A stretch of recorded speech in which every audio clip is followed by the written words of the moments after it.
Good morning. Welcome, everyone. I'm the Reverend William Levwood, the minister here at Accotink Unitarian Universalist Church. And as you can see, we're broadcasting from our sanctuary this morning. This is our first test run of our multi-platform service. We have just a few people, ushers and greeters and tech people here as we practice, and the rest of you are joining us from home as usual, and we're so excited to be moving towards in person. Next week will be online again as we learn from this week and plan, and we'll bring a few more people in the coming weeks, and hopefully we'll be at full capacity with our social distancing of 60 people pre-registered by December. So welcome everyone this morning to our worship. So as we begin, I invite you to close your other windows or apps, take a deep breath, and center yourself for worship.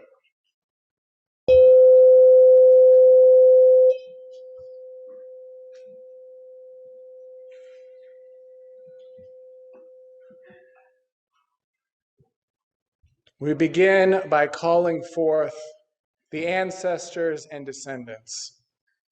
We call forth the ancestors, the people who made each of us, biological ancestors, spiritual ancestors, teachers, and guides.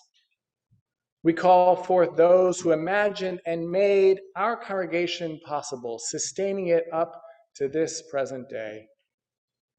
We open and welcome to the ancestral people of this land, acknowledging that our church, like all of Burke, rests on the unceded territory of the Manahoac tribe of the Great Sioux Nation.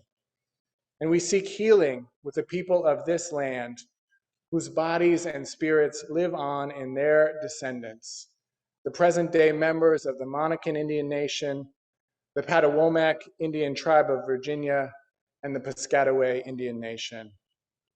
With this, let us open to the longings and hopes of all the descendants of all nations, that we might live for them today, honoring the ancestors as we move toward healing, so that all the descendants together shall one day know full justice. I know many of us are struggling this week, struggling with the aftermath of our statewide election. So I have no pretty poetic words this morning for our chalice lighting. I really have no recipe for coping except to say, feel it. Feel it. The fear, the anger, the hopelessness, the outrage, the numbness even. Feel it. And let that be the kindling for our chalice fire.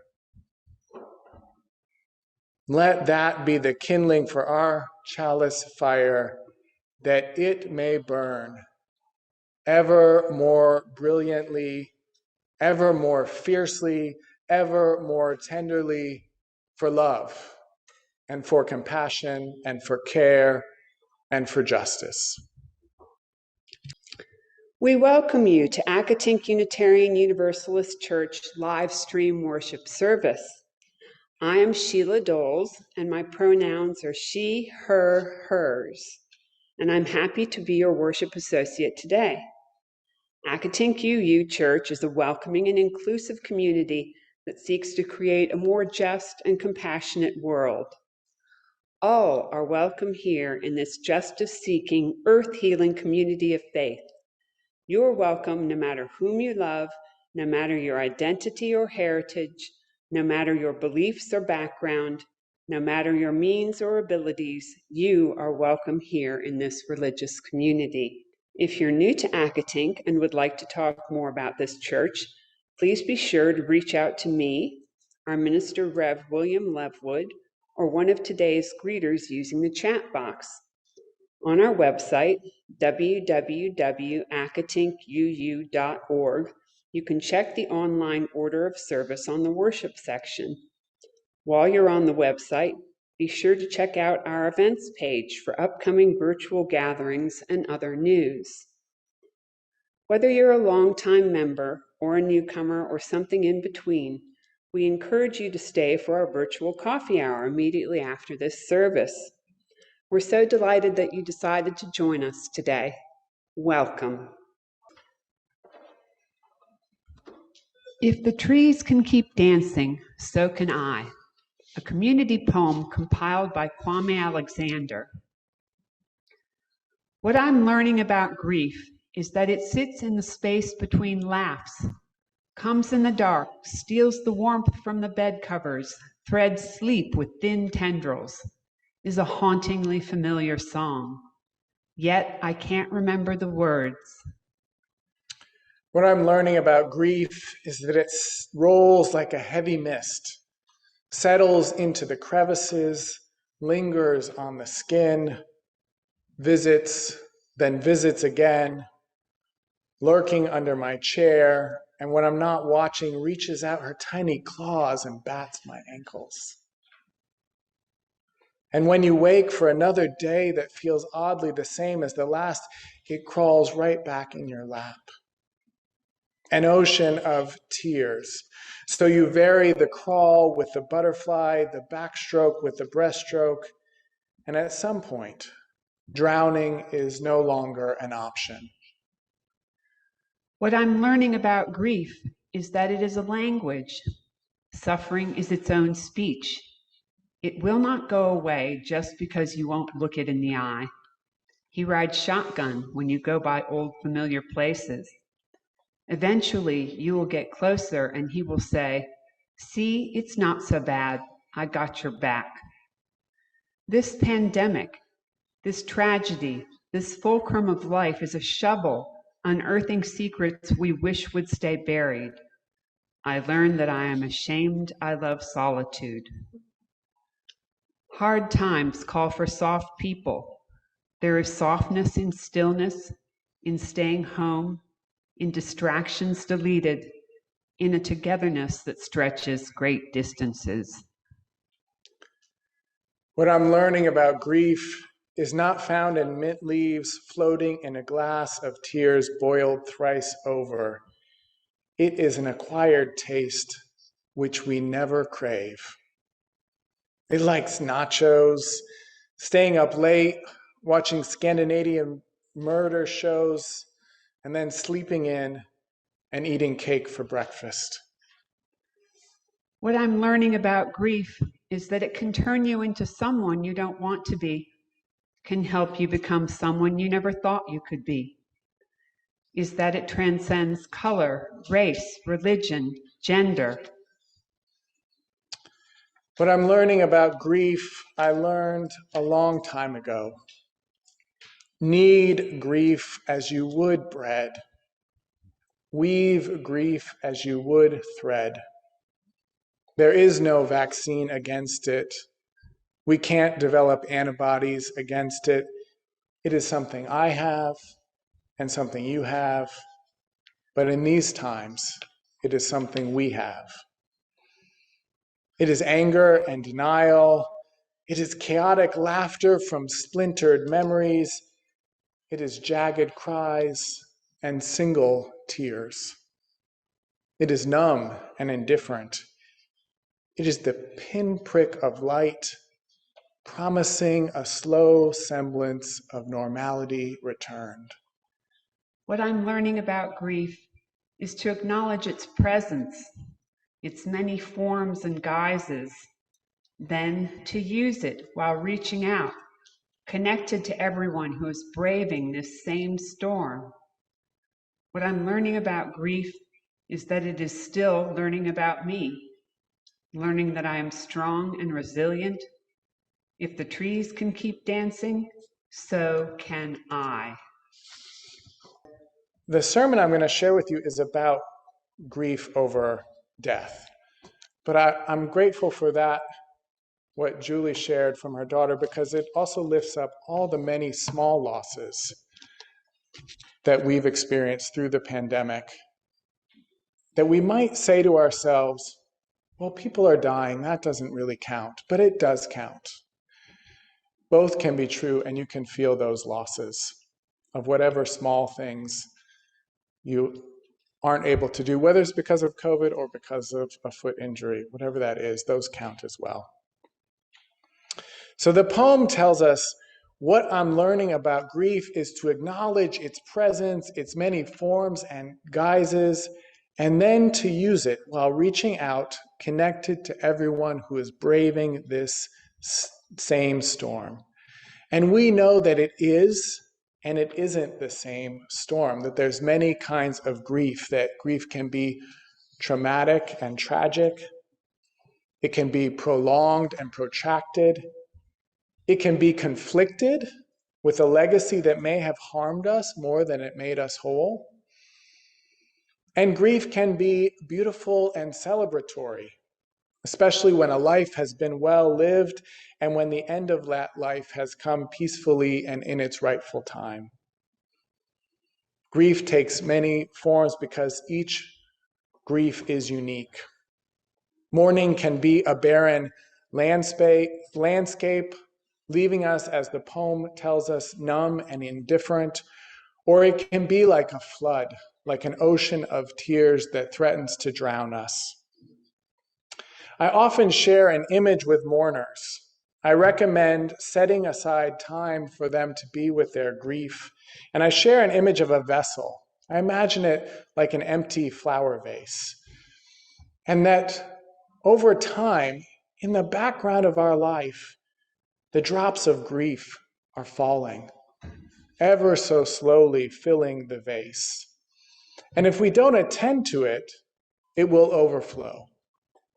And it may overflow no matter what we do, like a river in a downpour flooding its banks. But sometimes, if we choose to make space for our grief, if we spend time with it, we make it less likely that it will overtake us like a flood. Making space for mourning, we can periodically pour out that vessel before it gets full and overflows. And then the drops drop some more. And another day or another week or another month later, we maybe set aside more time and we pour out the vessel again. And in this way, we can make our grief perhaps just a little more manageable. Some grief, tragic and traumatic, can be like an earthquake, striking suddenly without warning, tearing apart the very ground upon which we live, terrifying and awful in the moment of loss, and leaving destruction in its wake. Coming to terms with this kind of loss can take a long time. There are aftershocks.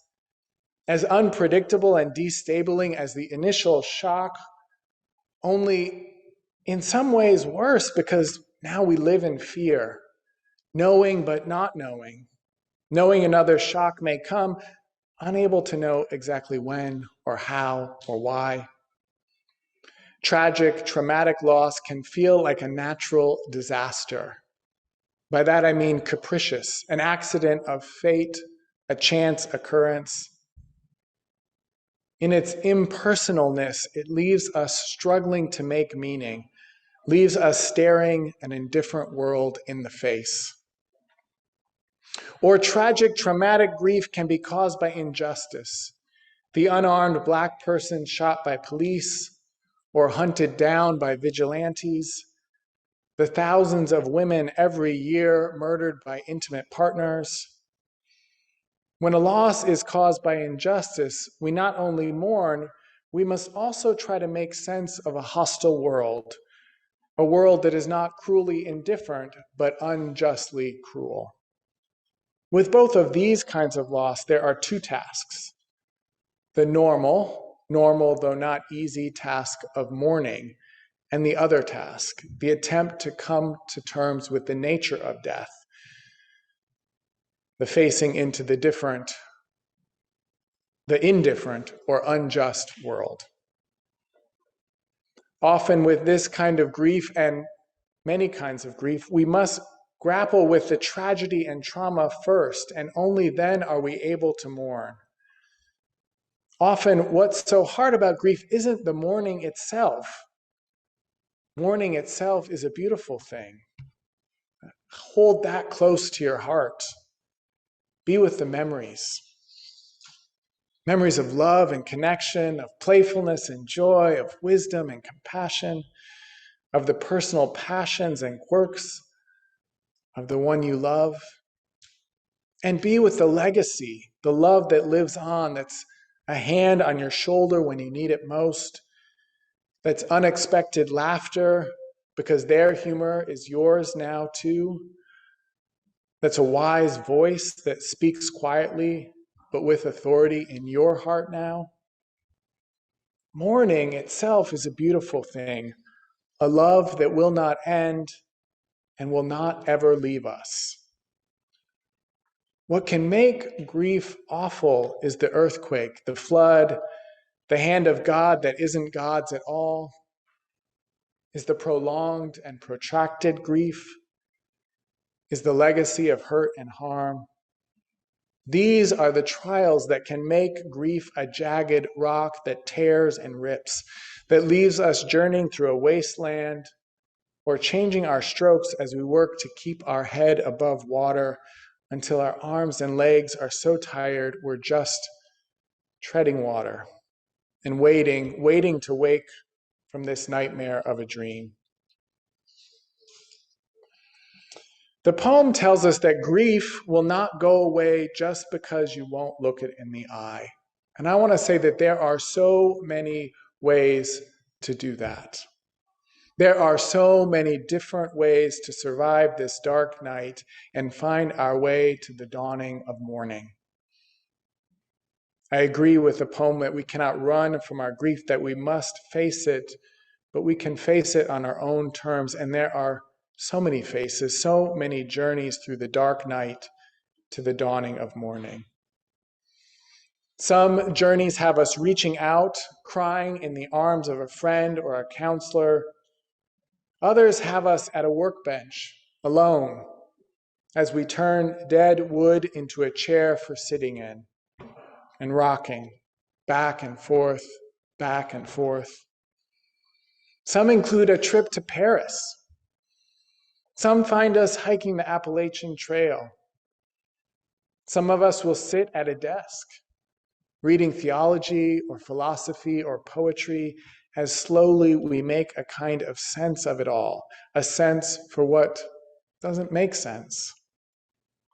And many of us will eat nachos late into the night as we watch escapist television until we wake late in the day to breakfast on cake. We must, as the poem tells us, knead grief as you would bread, weave grief as you would thread. And there are so many diverse ways to do this, as many ways as there are mourners in the world. So whatever your pathway on the journey through the dark night to the dawning of morning, and even when that's a journey you must keep making, night after seemingly endless night, there is a morning waiting to greet you again and again and again. Suffering is here to teach us. I want to say that suffering is here to teach us one thing. There's no vaccine against suffering. We can't develop antibodies. It is something that I have and you have, and in these times, something that we have. There's no vaccine against suffering because suffering is here to teach us one thing. It's here to teach us that we are not alone. That while each suffering is unique, we all suffer. It's in this way that we're all braving the same storm. Because while there are many faces of mourning, there is this one lesson: to love ever more fiercely, ever more wisely, and ever more tenderly. The poem tells us that these hard times call for soft people. These hard times call for soft people. And that there is a softness in stillness, in staying home, in distractions deleted, in a togetherness that stretches great distances, stretching even beyond the distance of death. And that we are strong and resilient And if the trees can keep dancing, so can we. So can we. May it be so. When Rev Levwood asked me yesterday to speak about the Memorial Garden, I thought that was a very easy thing to do, because Stan and I have a very personal connection to the Memorial Garden. But beyond our personal connection, we also have a connection to the friends and people that we have known through the years here at Accotink.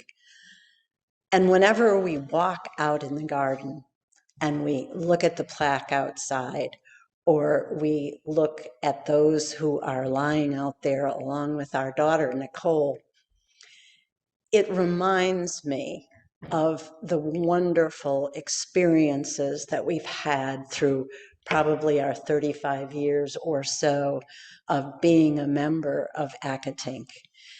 And when I'm out there, there's occasions when we used to meet in person regularly, that after church, I would walk out there with Stan. We would walk through the garden, look at the various plaques, and then hear the noises of the children on the playground who were so glad to be out in that sunshine, having a good time.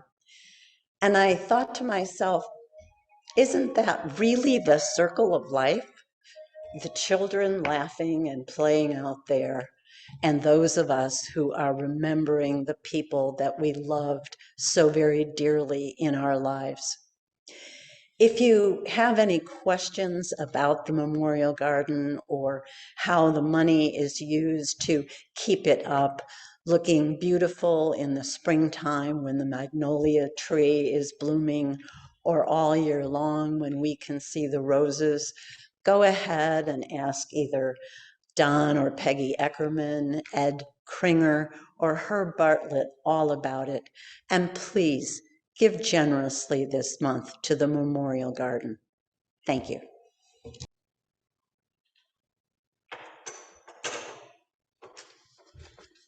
Though we extinguish our chalice flame, we carry within us what we kindled, the light of inspiration, the warmth of compassion, the fire of commitment. May we bring these gifts into our lives and share them radiantly out into the world. I invite you now to join us in our community blessing with these words of David Bumbaugh. This church is dedicated to the proposition that behind all our differences and beneath all our diversity, there is a unity that makes us one and binds us forever together in spite of time, death, and the space between the stars. We pause now in silent witness to that unity. Our closing words this morning are from poet Nancy Cross Dunham. This is the poem that inspired the community poem that you heard earlier. What I'm learning about grief is that it need not be a heavy gray shawl to wrap myself in, clutching my arms tightly across my chest. Nor need it be a granite rock that I should try to push away. Neither is it, at least no longer, a vast, dark ocean ready to pick me up and slap me down without warning. What I'm learning about grief is that it is not me, but that it offers to become a friend. It is not me, but it offers to become a friend who will lightly lay a hand on my shoulder when tears come in the dark. A friend who will laugh out loud with me at remembered silly moments. A friend who can still hear the music of our life. What I'm learning about grief is that this friend doesn't intend to leave me, but promises to hold my hand to carry my memories. A friend who will bear witness to my love as I venture towards the next day and the following night.